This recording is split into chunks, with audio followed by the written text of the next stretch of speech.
Welcome, everyone. My name is Jess Posner. My pronouns are she and they, and I am the director of the Virtual Y at the YMCA of Central New York. I'm a white woman in her mid-30s with brown asymmetrical hair. I am wearing glasses and a black turtleneck. The background behind me is a dynamic blue and purple virtual background. I am honored to welcome you to today's virtual seminar, Nutrition and Breast Cancer, with Emily Januseski, registered dietitian and certified specialist in oncology from Hematology-Oncology Associates of CNY, also referred to as HOA. The YMCA of Central New York is honored to offer this event as part of a variety of in-person and virtual resources to support those impacted by breast cancer. Here at the Y, we strive to support all of our members in body, mind, and spirit at all stages of life and recovery.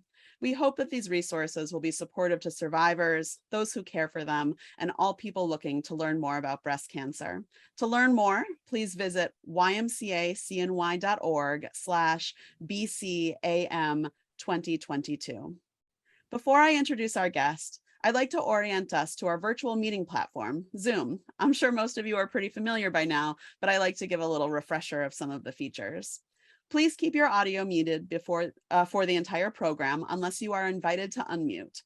If you would like to communicate with me or ask questions, please use the chat function, which you can access on the bottom of your screen if you are joining in on a computer, or on the three dots if you are joining via mobile or tablet. Following the presentation, there will be time for a question and answer, so please do share those questions with us in the chat. Thank you to those of you who sent in questions ahead of time. We have enabled live transcription of the event. From a computer, you can turn this in by clicking Live Transcript, which is in the CC icon in the menu at the bottom of your screen, and selecting Show Subtitle. From mobile or tablet, you can access these settings by clicking the three dots. Finally, you will notice that tonight's event is being recorded. Only the speaker's video feeds will be included in any publicly shared version of this event. We suggest viewing tonight's program in speaker view. From a computer, you can adjust this in the upper right-hand corner of the Zoom window by clicking on View. From mobile or tablet, you should automatically be in speaker view, but you can swipe to change your views. When our speaker begins screen sharing, which we already have, you'll see their slides and a small image of the speaker on the side of it. If you'd like, you can click and drag the light gray bar between those two images to the side, which will change the size and the scale of those two windows in relationship to one another. And finally, I'd like to thank everyone for your generosity and your time in creating beautiful community space of listening and learning together this evening. So with all of that out of the way, I'd love to introduce our guest, Emily. Emily Kratz, who was recently married and now known as Emily Januseski, is a registered dietitian at Hematology-Oncology Associates of CNY. She obtained her bachelor's degree in nutrition and dietetics from Syracuse University and also completed her dietetic internship there. She went on to earn her master's of public health from SUNY Upstate. She was named the Recognized Young Dietitian of the Year in 2019. She is board certified in oncology nutrition. Emily supports patients by assisting with nutritional assessments and goal setting to facilitate well-being during the cancer journey. Outside of HOA, Emily enjoys spending time with her cats and new husband, traveling, doing yoga, and listening to music. Our partner for this evening, Hematology-Oncology Associates of Central New York, is a private community cancer center established, currently celebrating 40 years of realizing its vision to serve the community by providing the highest level of quality care to patients dealing with cancer and blood disorders. A member of the Community Oncology Alliance, HOA has offices in Auburn, Camillus, East Syracuse, and Syracuse. HOA continues that vision that with a multifaceted team dedicated to holistic, patient-centered care, the only cancer practice in CNY, certified for quality by the American Society of Clinical Oncology, HOA also serves as a certified oncology medical home, or OMH, which means all care plans center around what is best for the patient. With an emphasis on quality of care versus quantity, OMH patients generally experience lower costs, higher satisfaction, reduced medical errors, and are better informed. So thank you all for joining us this evening. The virtual stage is now yours, Emily. All right, thank you. Thank you so much for having me, and thank you to everybody who is joining us and who will be watching this later on. So I just put a few quick, nothing crazy, just some slides to keep us on track for a little bit, and then we're going to open it up to questions and discussion. So, okay. First, I just wanted to give a couple facts that I think are good to know and to set the stage for what we're going to be talking about.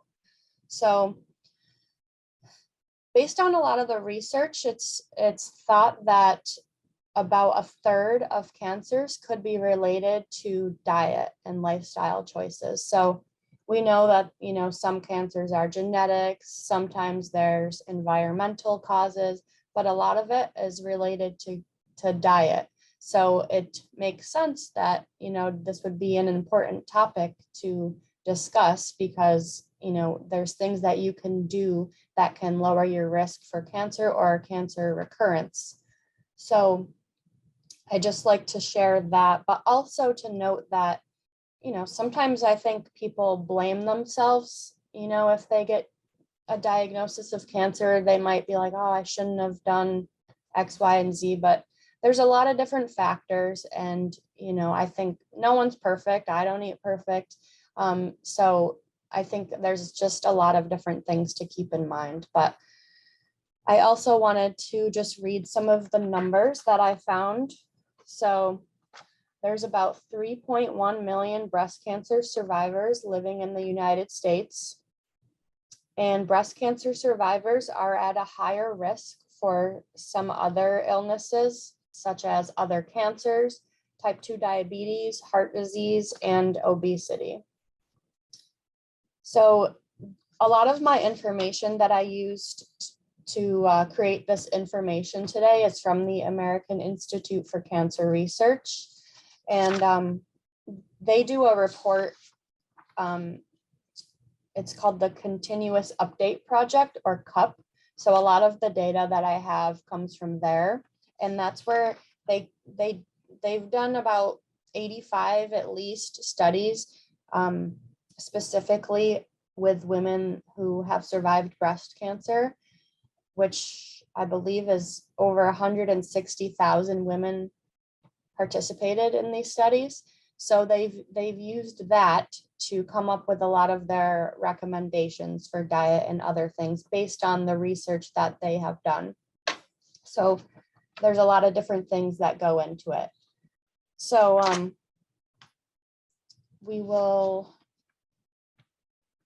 go on. Oh, one other fact I wanted to mention too is that there's been a lot of research as well that eating at least 5 servings of fruits and veggies per day can prevent at least 20% of all cancers. That is from the AICR as well. So we will get into some of those more specific recommendations. But I wanted to show this because I think it's a really nice graphic. It's also from the AICR and from the World Cancer Research Fund, WCRF. So they, again, based on all their research, they come up with these general recommendations, and they put it into this nice little graphic for people to look at. So diet-wise and lifestyle, you know, they talk about being at a healthy weight, which I think doesn't necessarily mean, you know, super thin, or even the BMI chart and the BMI scale, I think has a lot of flaws.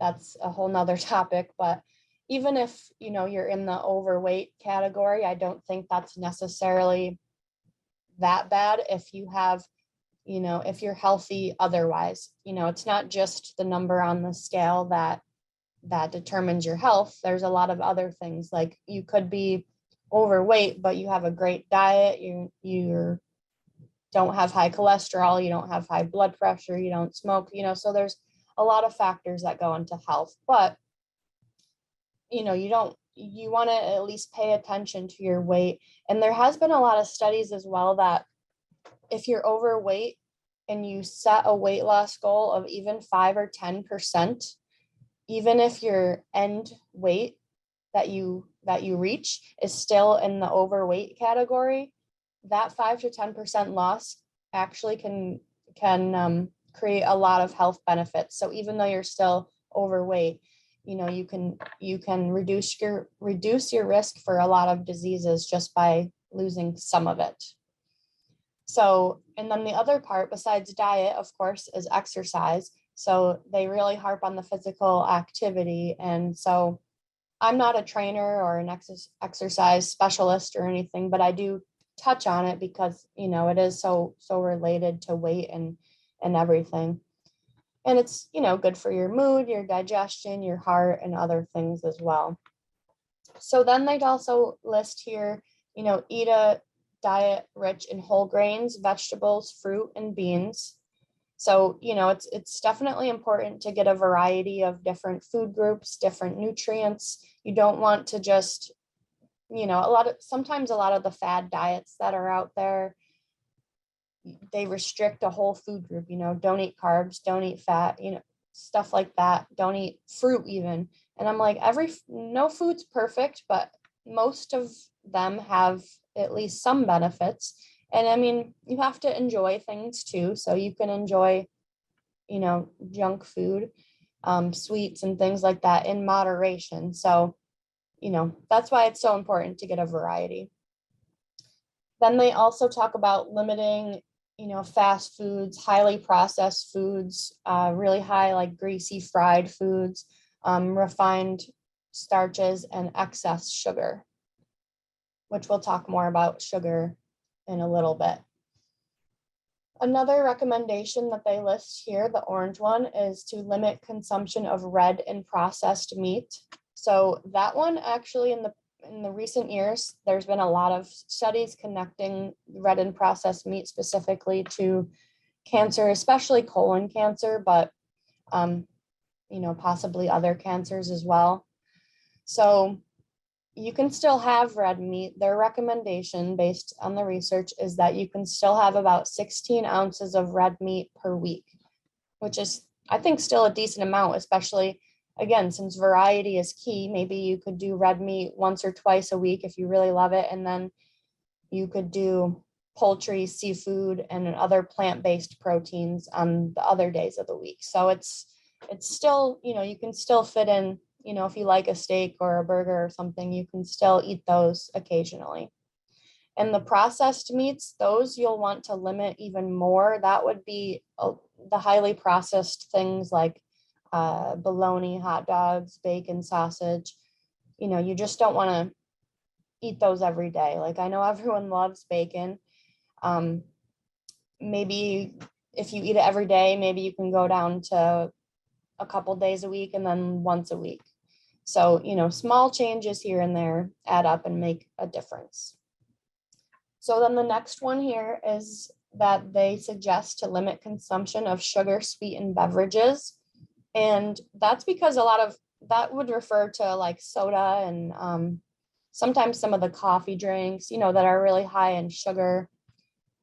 A lot of the times they don't have many good things about them. And sometimes they have more sugar than you would expect.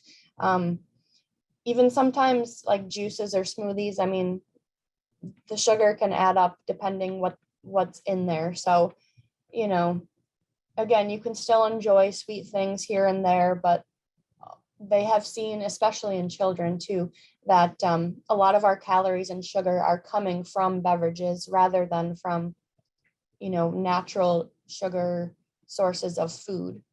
So just watching that, our main drink should be water. The next one is to limit alcohol consumption. So in general, I think a lot of the recommendations, I think from the Heart Association and stuff, has been men should limit alcohol to 2 per day, 2 alcoholic drinks per day, and women should limit it to 1 per day. So based on the cancer research, though, for cancer specifically, they really have found that there's a pretty big link from alcohol and cancer. So ideally, what the AICR recommends is to really try to limit it as best you can. Don't, just have it occasionally. If there's people that, like like to have a drink. Like a lot of people are like, what about a glass of wine with dinner? I don't think that's the end of the world if you're only having one. But again, according to the AICR, none is better.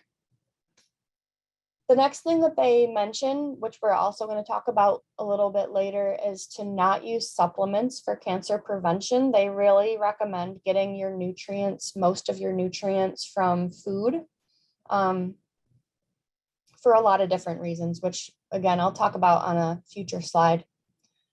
And then, they mention don't smoke and other things like that. But the ones that I mentioned are a lot of the nutrition related ones. And then it kind of goes over the same thing with a little more detail. So they give a blueprint to beat cancer. So they give you recommendations in these nice little graphics. The AICR website is really nice. They have a lot of different tools, and I think there's an app. There's like a 30-day challenge, different things to help you add healthy behaviors to your life, incorporating these recommendations. So it's really nice. So for this, again, it's the things I already mentioned, but it's just another nice graphic. And I think these are on their website too. So some of the recommendations. So I already talked about the weight, trying to be at a healthy weight or losing some of it. Being physically active. We'll talk about that as well. More fruits and veggies. So that sounds like a common sense. Everyone knows we should eat more fruits and veggies, but sometimes I think when people are trying to eat healthy and diet, they think about all the things they have to stop eating. But if you think about the things that you should add in, it's nice because you can still eat things you like, but sneak in an extra serving of veggies, like maybe add veggies to your eggs, or add some more veggies to a sandwich or something like that. There's different ways you can sneak them in. And the more color variety that you get of fruits and vegetables, the better, because different colors contain different nutrients in the phytochemicals and flavonoids and things. There's a lot of beneficial properties in those different colors. So of course, everyone's like, eat your greens, they are good for you, but you want to try to get reds and yellows and oranges and everything too. Another thing is to get enough lean protein. Protein's good for muscle mass, helping your body heal and repair, especially if you just had surgery or went through cancer treatment. You want to get enough protein, and also enough fiber. Fiber has been shown to help reduce cancer risk as well. And a lot of us don't get enough fiber. So that can come from whole grains, or it can come from fruits and veggies that we just talked about. So that's another benefit from eating more fruits and veggies, especially if you don't have like stomach issues and you can eat the skins of the fruits and veggies. That's where most of the nutrients and the fiber would be. So trying to include those things would be helpful. I think one of the general, of course, everyone's different when it comes to nutrition recommendations, and how many grams of this do I need? How much of this do I need? Everyone's different, which is why we would have to do, an individual nutrition assessment with somebody if they wanted answers to those questions. But in general, a good rule of thumb, a good goal to aim for fiber would be about 30 grams per day, if possible.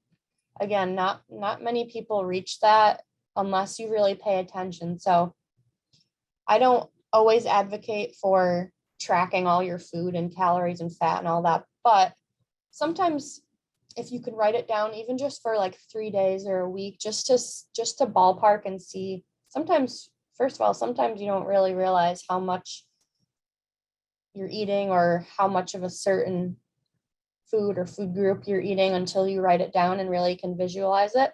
But also, if you get like a 3-day or a 7-day average, say you were tracking fiber, you could say, whoa, I I tracked this and I found out I only eat 10 grams of fiber a day, then you know that can be one of your goals, to try to increase fiber, which again, a dietitian can help you do. And then another big recommendation that I already discussed was limiting the red and processed meats. I have a picture here of the broccoli specifically. I just wanted a picture of a veggie, but I picked broccoli because the cruciferous family of vegetables are especially good for breast cancer. They've done studies and they found that the properties in there might really help fight breast cancer. So that is like broccoli, cauliflower, Brussels sprouts, cabbage, bok choy, kale. You could Google what veggies are crucifers. Those are especially good, although they can be the ones that cause gas. So if you have a lot of stomach issues, that might be a challenge. So now I want to talk about the physical activity real quick. So the American Cancer Society, who also puts out recommendations, they say that we should be getting 150 to 300 minutes of moderate intensity or 75 to 150 minutes of vigorous intensity activity per week. I think if you go to their website, they elaborate on this further. I think vigorous would probably be like running or like HIIT workouts, CrossFit, high intensity stuff like that. Moderate might be like a light jog or a walk, brisk walk.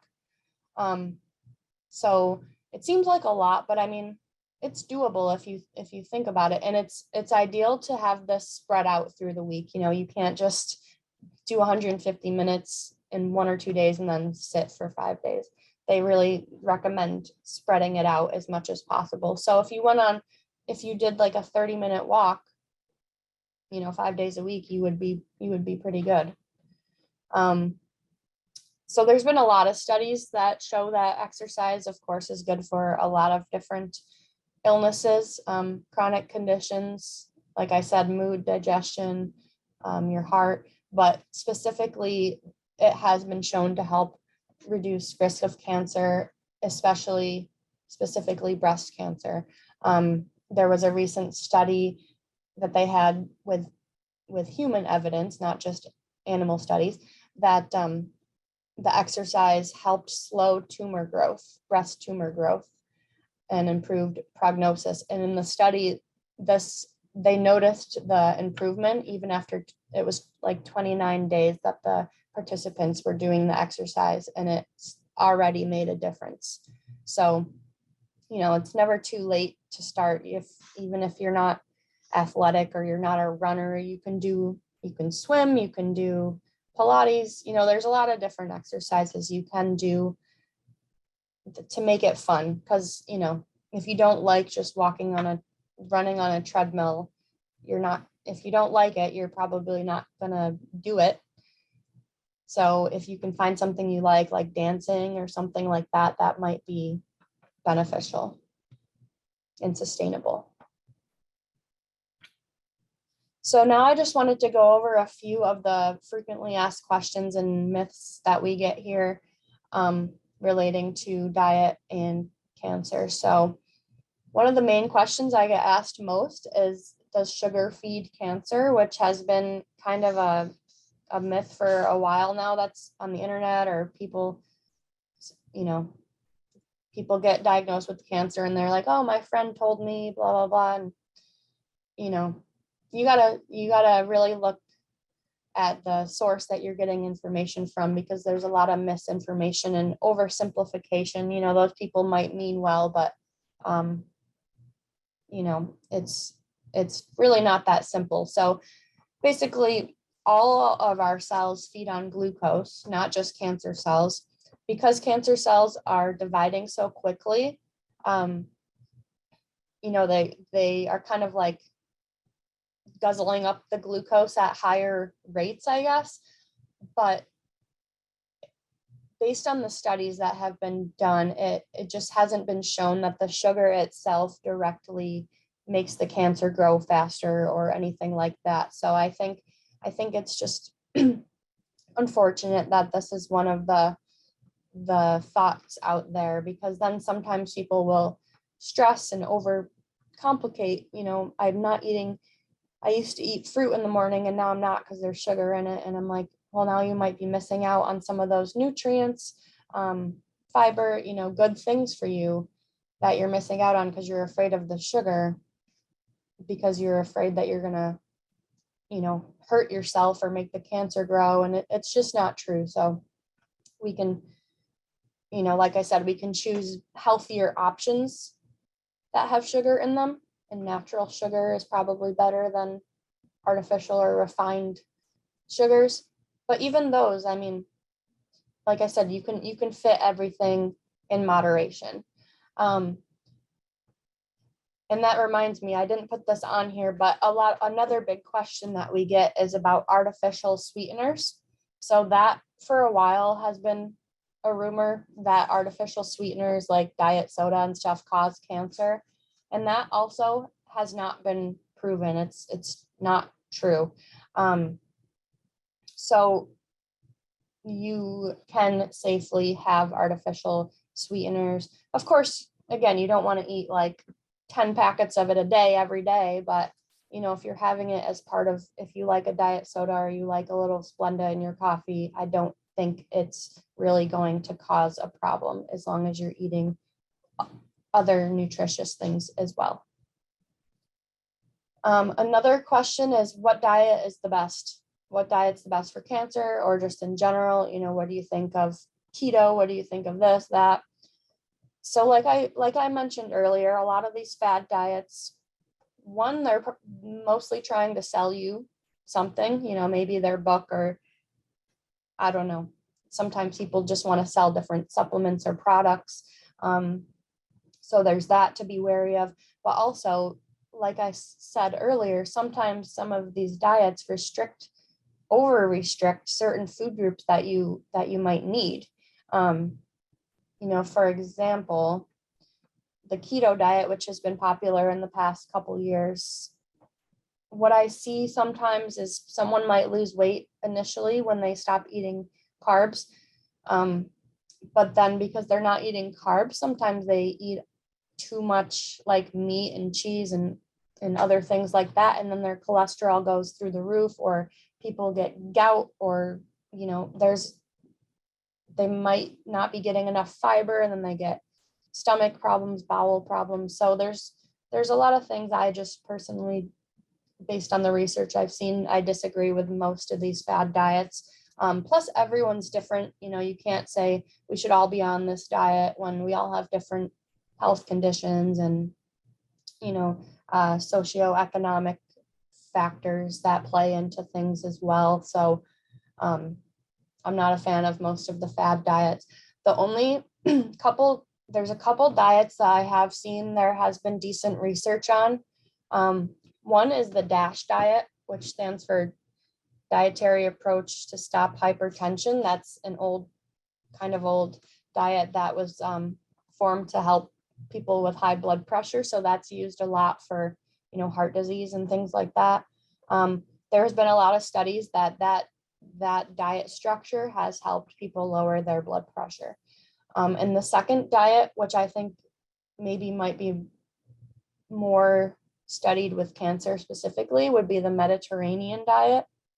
But even that there's a lot of various diets within the Mediterranean. So, I mean, not all of that will be just a blanket diet for all of us. Basically, when it comes down to it, it's eating more fruits and veggies, more whole grains, more proteins, like I mentioned before. So really, those are the only diets that I might recommend for people. Otherwise, I mean, if someone's going to do one of the diets regardless, I can work with them on that, but I just want to make sure that they're getting enough nutrients and they're not going to become deficient in, micronutrients, vitamins, minerals, things like that. And another big question we get is, should I eat organic food only? So for that, this is a controversial one. There's, I think, studies that are on both sides of it. Basically, from what I've experienced. I think you don't have to eat organic. The pesticides and the possible risks and things don't really outweigh the benefits of, you know, if all you can afford is to buy the non-organic produce, that's still better than not buying the produce at all. You know, so I think that there's a lot of different factors that go into each individual. There's socioeconomic factors. And, you know, I think that the amount of non-organic produce you'd have to eat to really build up the pesticides and chemicals in your body, you'd have to eat like 80 apples a day or something, I read in a study once. So most of us, you know, probably aren't eating that much anyway. So I think that if you can't afford it, it's okay. You know, it's okay if you can only do the non-organic. You can wash them off, you know, make sure you can get as much off as you can, but that's why it's also nice to know where your food is coming from if you can. Because if you are able to go to the farmer's market, sometimes, not all the time, it might be cheaper than the grocery store anyway. You can talk to the farmer, ask them how they, you know, what kind of agricultural practices they use, things like that. But, you know, some people are like, well, I would still rather eat organic just to be safe. I mean, of course, it's up to you, and you can do that if you're able to. Okay, so for breast cancer specifically, hormone positive, estrogen positive breast cancer, the big question is about soy. So there's always a lot of confusion on this. So soy is a plant-based protein. It has a lot of good properties. So I think that it got unfairly demonized. Too much of it can be an issue. So based on the research, they think that you can, I think that's my next slide. Yes, you can safely consume 1 to 3 servings of soy per day. I always thought that range was kind of weird, 1 to 3. Just say 2, I don't know. But anyway, so this is an example of what 1 serving of soy would be. So if you, some people don't eat these types of food anyway, so they're like, I'm not going to start, so I'd rather just avoid soy. That's obviously fine if that's your choice. But I think if you really like these foods, you don't have to be afraid of them just because you have hormone positive breast cancer. So an example of 1 serving would be like half a cup of cooked edamame, or 1 cup of soy milk. So if you really like those things, you know, you can still enjoy them. Just try not to go over 3 servings a day, because after that, it could affect the estrogen and be an issue. And then I put down here some of the other notes that are important, because we get a lot of questions like, what about soy sauce? Or if you look at a lot of food labels, a lot of them will say soy lecithin. So people are like, oh, I can't have that. Those are not concentrated versions of soy, so they are safe. They don't have to do with the stuff that we were talking about above. So you can still have those things. What you will want to watch out for is like supplements, powders and pills, capsules. Sometimes some of the protein shakes out there might be made with soy protein isolate. Those are heavily processed and could potentially be an issue with the estrogen positive cancer. So those you would want to check.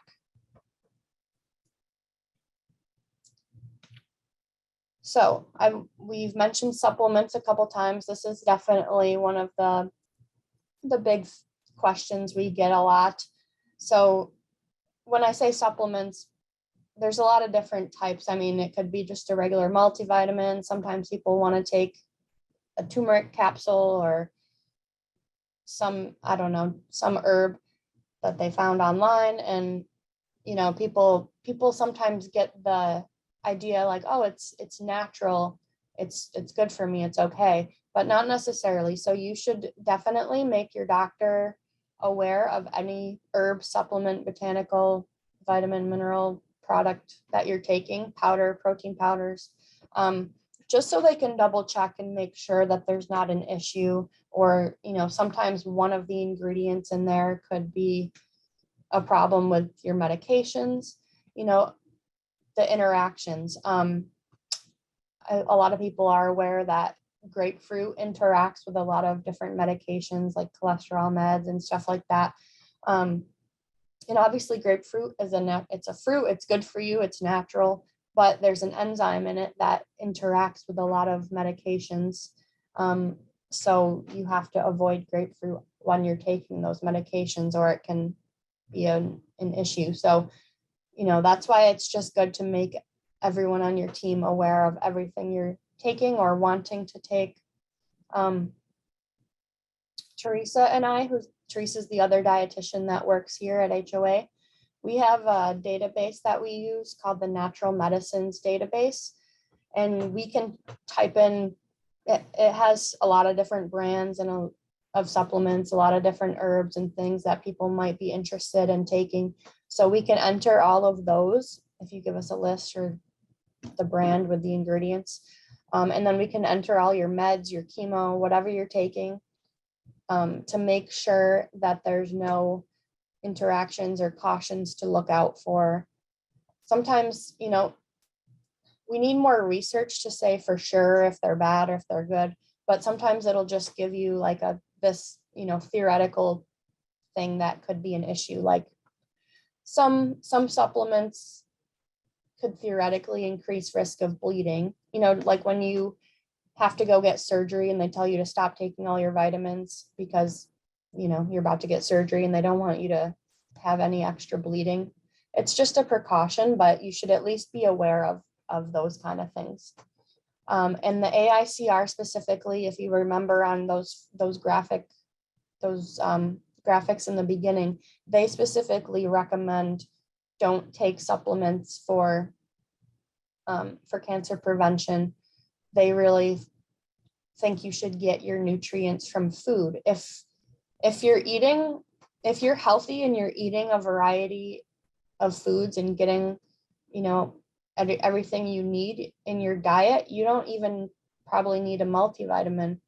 Sometimes people want them just in case, or of course, if you should be getting regular checkups or blood work with your doctor. If they find that you're deficient in a certain vitamin or mineral or something, then they can advise you that you should be taking that, and they can tell you how much and whatnot. But, you know, in general, these supplements can get very expensive. So if there's something you don't have to take, you know, you might as well not.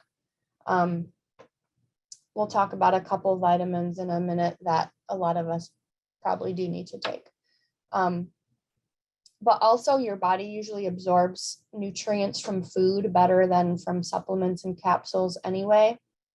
And plus, the big thing that, you know, some people don't think about is that supplements and vitamins aren't regulated by the FDA as much as like medications are. So, you know, even like the common brands, I mean, there's third-party testing that is done by a lot of different groups that they can check and see not only if the product has what it says it has on the label, but also, you know, if there's anything else in it that they didn't put on the label. You know, Consumer Labs does a report every so often, and they tested a bunch of, I was looking, they did a review on probiotics, they did a review on multivitamins, they do a review on protein powders, and then they take all that information and tests that they did, and they recommend the best brands. And you'd be surprised, some of like the common brands, they're like, oh, this one didn't have as much of this mineral as it said it did. So it's kind of concerning that they're not regulated well. So this picture on here that I have, the USP verified seal, is the US Pharmacological Association. They are one of the reputable companies that do third-party testing. So I always tell people, if you can, if you're going to buy a vitamin in the store, try to look for one of these seals. This is the most popular one, I think, because then at least you know it's been checked for quality and safety and things like that.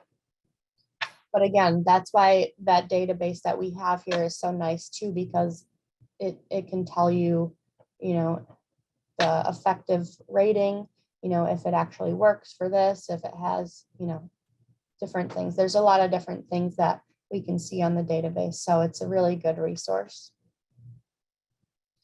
So this, with that being said, of course, there is some, you know, herbs and things that can be beneficial. Again, you do want to make sure your doctors know and approve of these things, because a lot of them do have interactions, but these are just some of them that have been shown to possibly help symptoms of like menopause when you're on, if some people are on the aromatase inhibitors, the estrogen blocker medications that a lot of people are on for breast cancer, you know, you might get like hot flashes and things like that. So those can be bothersome, of course. So some of these can help, like for example, the black cohosh is the first one on here.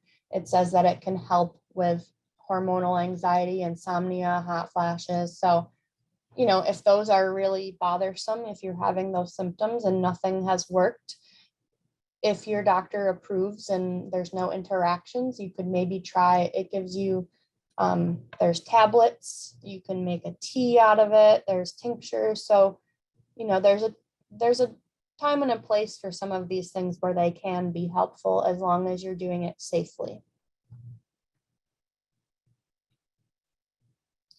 So another thing that's important for a lot of people with breast cancer is to keep an eye on your bone health. So some things that can help with that is to avoid smoking. Also, a lot of the weight-bearing exercises can help keep your muscles and bones strong. So even walking can help that. There's been a lot of studies where yoga or Tai Chi have been helpful.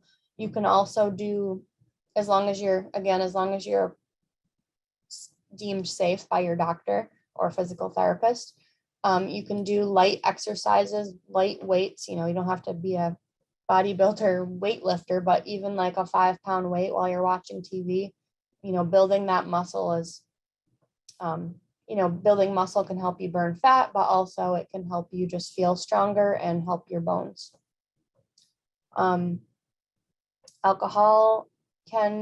Too much alcohol can negatively affect bone health. Also, the dark sodas like cola have phosphorus in them, and phosphorus can contribute to bone loss as well. So if you really like dark soda, maybe you can cut back a little bit if your bone health is a concern. And caffeine, too much caffeine can also negatively affect bone health. So you can still have your coffee or tea, but maybe, I think 3 cups or less was the recommendation I saw when I was doing research. So if you drink 5 cups a day, maybe cut back to 3, and it can help your bones and probably your heart and stuff too. And then of course, vitamin D and calcium are also very, very important for bone health. So we can get these from food. You can get vitamin D, of course, from the sun, and you really only need 10 or 20 minutes in the sun. And you still do want to wear sunscreen to help prevent skin cancer. But then you also might need to take a supplement of these things, and your doctor, hopefully when they do blood work, they would let you know if you need to and what dose you could take. And a lot of us here that live here in Syracuse, especially in the winter when we don't get a lot of sun, we become deficient in vitamin D. So, you know, you might have to take a supplement, and more is not always better, because you can get too much of certain supplements, and vitamin D is one of them. It's a fat soluble vitamin, so it builds up in your body, and you can overdose on that. So that's why you should always ask your doctor before you start taking something and how much. So also, like I mentioned, you can get food, you can get these vitamins and minerals from food. So of course, dairy products have vitamin D and calcium. You know, you don't want to get too much of the high fat dairy, but if you do like yogurt or something, you know, you can get some of it from there. A lot of the leafy green vegetables are high in calcium. Salmon, tofu, beans, white beans specifically, I believe, are high in calcium. And for vitamin D, a lot of the fish as well. I think salmon, halibut. Let me see, I have a list. Sardines, eggs, tuna. Also, there's fortified products like some cereals and things they might fortify with vitamin D. There's the vitamin D fortified orange juice, you know, things like that. You can get them from there as well. And vitamin D and calcium kind of work together and help each other be absorbed in the body. So taking them both is a good thing. But for calcium specifically, your body can only absorb like 500 milligrams at a time. So sometimes people, you know, are told you should be taking 1,200 milligrams of calcium per day, but they don't know that you should take it maybe 600 in the morning and 600 at night, because then, if you take all 1,200 at once, you might not be absorbing it all. And the other thing to keep in mind too is, since I mentioned that vitamin D is a fat soluble vitamin, it should be taken with food for better absorption. So I have people say they take it in the morning on an empty stomach, but it would be better absorbed if you took it with a meal, something with a little fat substance in it. So those are the main things that I had prepared. I just wanted to mention, if you're a patient here at HOA, you can always request a nutrition appointment. You can send a note in the portal or call or ask your provider here, and they can put in an order and you can get scheduled with either myself or Teresa.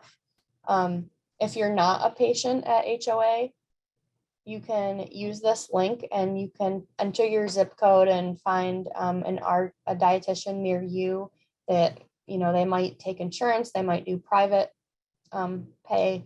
So there's a lot of different options. Some dietitians specialize in different things. Like here we specialize in cancer. I do a lot with GI as well. I know other dietitians, they'll do sports nutrition or eating disorders or different things. So this website, you can see people's specialty as well, which is really nice, and their contact information will be on there. I also do see people on the side besides working at HOA. So I see non-HOA patients outside, and I do take some insurances as well. So if you're not an HOA patient and you want to see me, you can reach out. I put my email in the chat box. So yeah, there's a lot of different options. It's always good to work with someone who's credentialed and, has accurate information. These days, there's a lot of people online on social media and things that maybe know a little about nutrition, but registered dietitians go to school, they have their bachelor's, soon they're gonna make them have their master's as well. We do a 1,200-hour supervised practice internship, and then we take a comprehensive exam. So we have a lot of experience with these things. So it's good to have someone with an educational background. Oh, and if you are an HOA patient and you're seeing us here, it's we are not able to bill. So it doesn't even go through your insurance. There won't be a copay. It's just a perk of the practice here at HOA. So you can just see us for free. So thank you for listening to all that, and I will take any questions that there might be. Thanks so much, Emily. That was so generous and informative. And I hope that it was useful to folks who are on the call in terms of getting oriented into this, what I'm sure can be another stressful aspect of dealing with lifestyle changes as a result of a diagnosis. So I just wanted to thank you for the work that you do every day, but also for sharing with us today. So thank you so much for that. I do have two questions that I want to get started with, but I would love to invite anybody who is joining us tonight to go ahead and type your questions into the chat box, and I will read those out for everybody. If somebody is more comfortable just unmuting and having a little bit of a voice-based conversation, you can raise your hand in Zoom, and then I can call on you to unmute yourself, and then you can ask your question using your voice. So please do that. We've got a few minutes for Q&A here, so we want to make sure that we get through everybody's questions and make sure that you have all of your questions answered. So the first question that I have is one that came in from Linda, who asked a question regarding what to eat to help with intestinal side effects from some meds. Specifically, she asked about CDK4/6 inhibitors and estrogen blockers.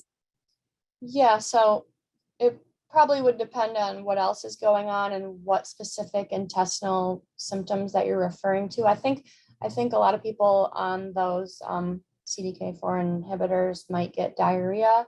In that case, usually, at least temporarily, you'd want to probably do like a bland diet, things that are easier on your stomach, avoid anything fried, greasy, or anything spicy.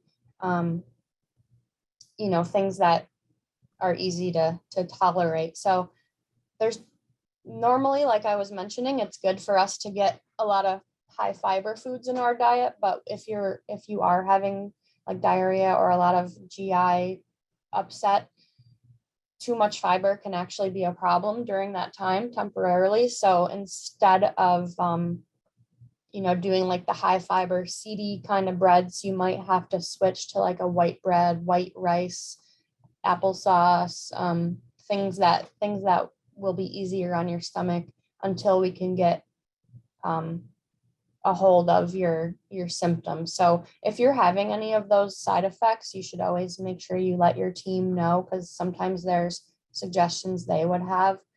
Also, if you are having like diarrhea or vomiting, those could be a concern for dehydration, which would also be a separate issue that needs to be addressed.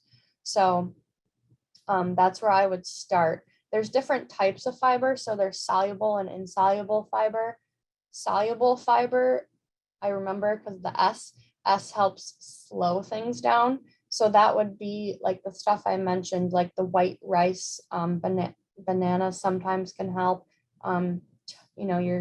When you're sick, you would always have toast, light stuff like that. Those are soluble fibers that can help slow things down in your GI tract to help it rest and heal.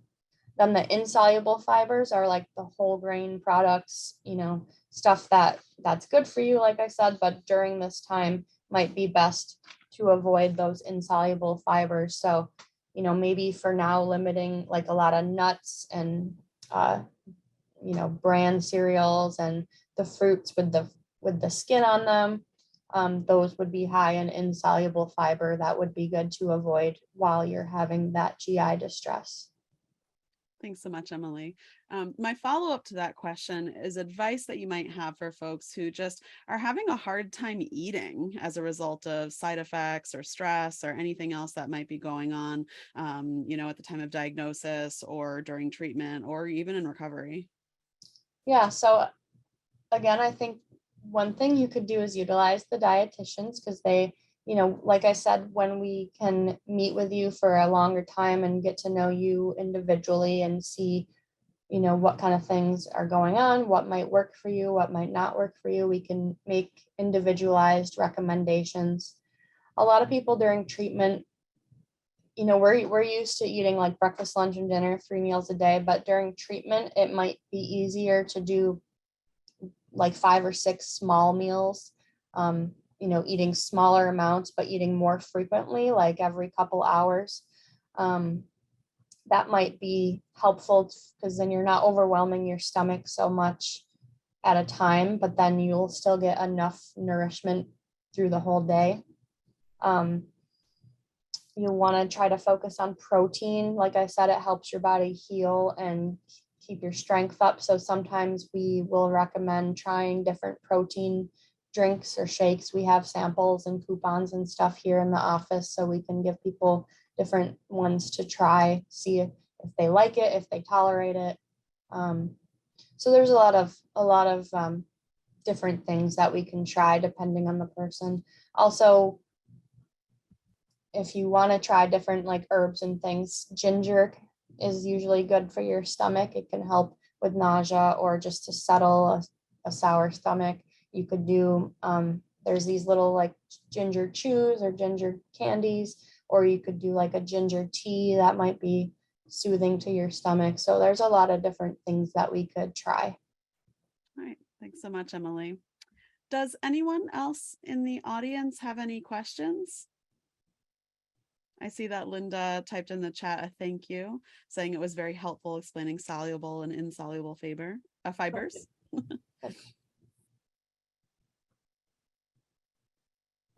No questions? No hands to raise? If there is any other questions people think of, you can email me. Okay. All right. Well, as I like to close up most of our virtual events that we host here at the Virtual Y, is I'd like to just ask our speakers that if there is any final words of advice or wisdom or like one takeaway that you would like for people to have tonight, what would that be? So just any final thoughts or closing words. Yeah, I think definitely utilize your care team.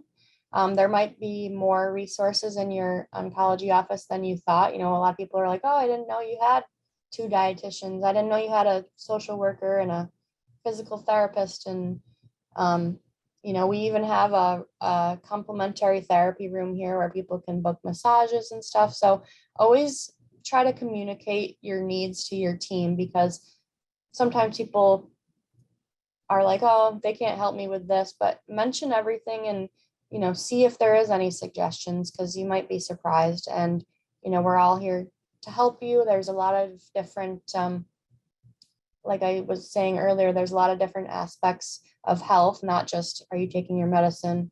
We have people here that can help with financial issues. We have a lot of things here. So always communicate your needs to the team, because we're here to help. Thanks so much for offering that advice. I have found that in my own health issues, as well as those with my family, that like getting curious about what resources are available to you can be like a pretty cool way of navigating some of these really difficult moments in life, and an opportunity also to connect to people. So I also just want to acknowledge anybody in the audience who is here as with Lori's Hope or any of the programs that we currently offer at the Y to help with some of that supportive community, in terms of finding community during these times. So if anyone is curious about more of that, you could, or what we offer at the Y in terms of specifically cancer support, you can always reach out to me. And we're also happy to connect anybody to resources around either starting or returning to a physical or intentional movement practice, which were some of the things that you talked about today as well. So here at the Y, we're definitely here to help. And at HOA, you've got a really robust roster of resources that I'm really happy to hear are available to patients. So thank you for that. I do see that we have one question from Stephanie Michaels. So if you would like to unmute, Steph, come on in. I just wanted to thank you, Emily. And also, I was not aware that your services were an included part of someone's, treatment process. Mm-hmm. So that's very good to know. And as the intake coordinator for Livestrong, I know that I promoted it, but I didn't know that it was that accessible. So, I will definitely make sure, although I'm sure you guys are busy, I will definitely make sure that I keep passing that along. Thank you for that. Yeah, that's great. Yeah, a lot of people don't realize, or they're like, oh, I don't want to have a copay or anything extra, but no, it's included here. So it is nice. We are busy, but we'll find a time. Our schedulers are great, so we'll figure it out. Thanks. All right. Well, thanks so much. And for anyone that hasn't met her yet, Steph Michaels is with our Healthy Living team and is an incredible resource here at the Y, and who we would send you to. So if you do have any questions from anything tonight, you can go ahead and email me at virtual@ymcacny.org, and I am happy to connect you to folks tonight, whether it be Emily or Steph or somebody else. So thank you so much for joining us tonight. We really care for you and are really hopeful that we can support you throughout this time. So thanks, everybody. Good luck, and take care of yourselves. Have a good night. Thanks for having me. Thank you. Bye.